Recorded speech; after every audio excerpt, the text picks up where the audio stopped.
What's good, guys? Welcome back to the channel, and today we got to be talking about Lamine Yamal, Starboy, the guy who's been absolutely balling for FC Barcelona. Because, guys, there've been so much comparisons to Lionel Messi, and hey, I just want to give my opinion and what I think Lamine Yamal will become if he stays injury free. And I just want to, maybe downplay those rumors, to Lionel Messi. We saw the picture, but hey, nonetheless, let's get into the video. Like, comment, subscribe if you haven't. Road to 400 subs continues, and let's get into this video. So the first thing I want to say is that Lamine Yamal, he came into a decent Barcelona, but they were struggling financially. Xavi was the coach who brought him in. We have contract issues with Frankie de Jong. Robert Lewandowski's on a hefty fee too, and Ronald Araujo's still not re-signing. So Barcelona, it's not like they're in the best situation financially or sportingly when Lamine Yamal broke through. That's all I want to say for context. But Barcelona, what do they have? They have the best academy in the world, La Masia. La Masia, who produced Iniesta, Xavi, Busquets, Messi, like Gerard Piqué, so much guys, so many talented legends and top players. And Lamine Yamal, he's next up. Not just him, but Pau Cabarsi, Pablo Gavi, Alejandro Balde. There's so much. Mark Bernal, unfortunately, just got injured. But Lamine Yamal, he's probably the head of the snake with La Masia in this generation. He's the most talented. They've been hyping him up, telling Barca fans about the stats, what he's been doing for La Masia. And he's finally proving it for FC Barcelona on the big stage. So it's nice to see, And the coach that brought him through was none other than Xavi Hernandez, former Barcelona player and legend, and now also manager. But the thing is, I feel like Xavi Hernandez, he did see Lamine Yamal in the youth team doing damage, but then I feel like he wanted to implement Lamine Yamal later into his Barcelona tenure until Ousmane Dembele kind of was a bit of a snake to Barcelona and Xavi especially, who trusted Ousmane Dembele.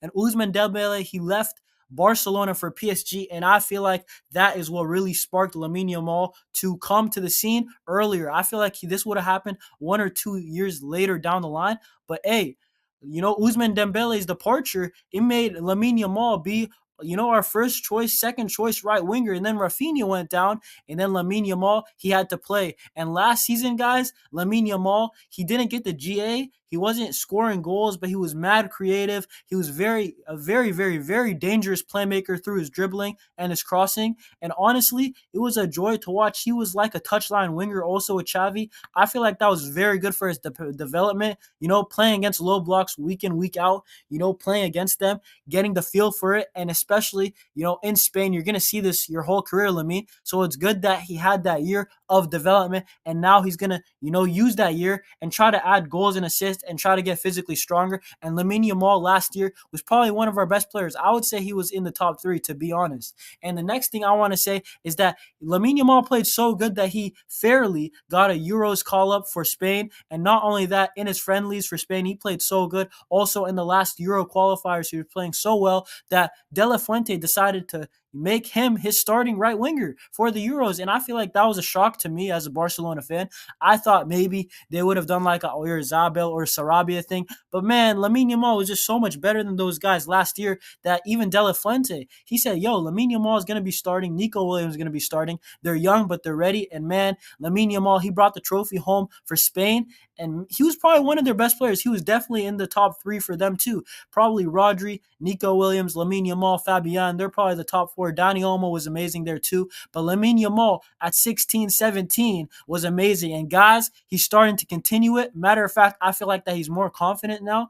And you could see he's dribbling. He's taking on players more centrally now. Like, guys, for example, already look at that GA, man. He already has 3 goals. Last season, I think in La Liga, he had 5. He has 3 goals in La Liga already. That means he's being more clinical. He's probably taking more shots. Based off the eye test, I don't know the stats right now in my head, but based off the eye test and watching Lamine Yamal, he's taking more shots. He wants to take more shots. And then not only that, his creativity is just fine. I feel like maybe he should still be crossing the ball a little bit more because he's just so good at it. But then he also has 4 assists. So it's like maybe he's just being very efficient with what he's doing. And man, it's just dangerous to see. And the stats are dangerous. Everything about it is dangerous. And it's also a little bit of pleasure to watch. And man, Rafinha, Lewandowski, Olmo, they love playing with them. Guys, also, unfortunately, Olmo is injured for about a month, guys. I'm not going to make a video on that, but hopefully Fermin comes back anyway. But hey, Lamine Yamal, he's making others play better. And Lamine Yamal, man, I feel like he could potentially have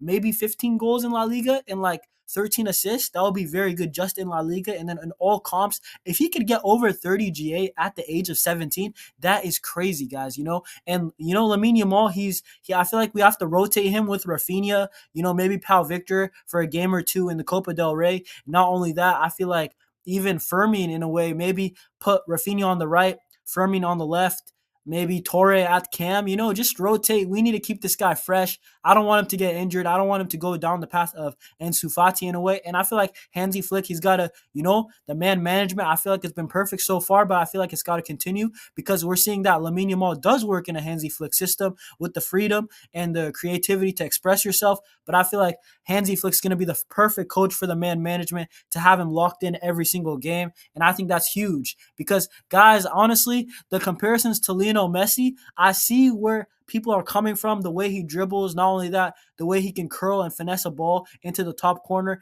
and not only that, also the crossing. Like the crossing is lethal, just like Messi's. But in my opinion, I feel like Messi's has a lower center of gravity that made him a bit more OP.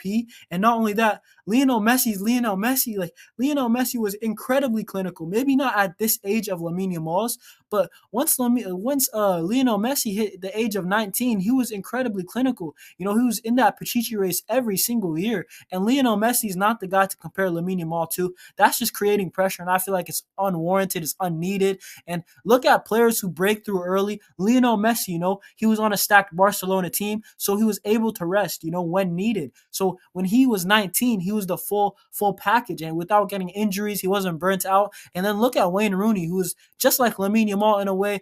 He break through at the same age as 16, but Wayne Rooney, he was done by 28. And I don't want to see Lamine Yamal done by 28. I want to see Lamine Yamal, playing good until he's like 33, 34. And if he falls off, then it's okay. But I don't want to see Lamine Yamal having like a Wayne Rooney. Wayne Rooney had a great career. It's just that he fell off too early. And I feel like Lamine Yamal, we need to protect him from these injuries as best as we can.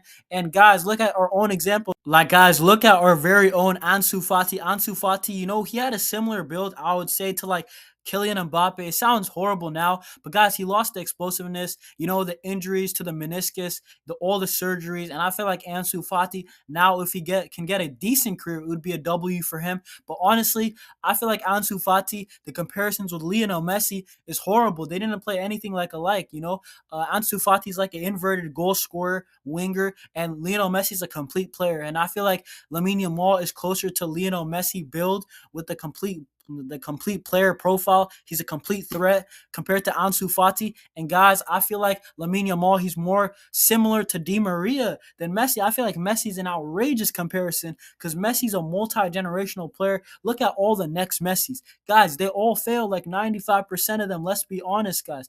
And the other 5% just turn out to be decent players. I feel like Di Maria is a much safer comparison. I feel like that's realistic. I feel like he can replicate a Di Maria career, maybe with one or two more Champions Leagues. But Di Maria was a phenomenal player with the dribbling, the flair. I see it, man. The dangerous crossing, the clutchness. We saw Lamine Yamal's clutchness against France. And I feel like Di Maria, Lamine Yamal, I feel like that's a much better comparison. Because, guys, I feel like Lamine Yamal, 1 to 2 years, this guy gets stronger and faster and refines his skills and his tools that he already has with his dribbling, his playmaking, his crossing, his shooting improves. I feel like the Ballon d'Or is within reach. And I feel like 1 to 2 years, Lamine Yamal, no injuries, hopefully, maybe minor ones, but anything that, nothing serious. I feel like Lamine Yamal can seriously be going for that FIFA Ballon d'Or as soon as possible, to be honest. And guys, that's it for me today. Like, comment, subscribe. Subscribe if you haven't. And guys, road to 400 subs. Comment down below what you think. And guys, I'll see y'all on the next one. Peace.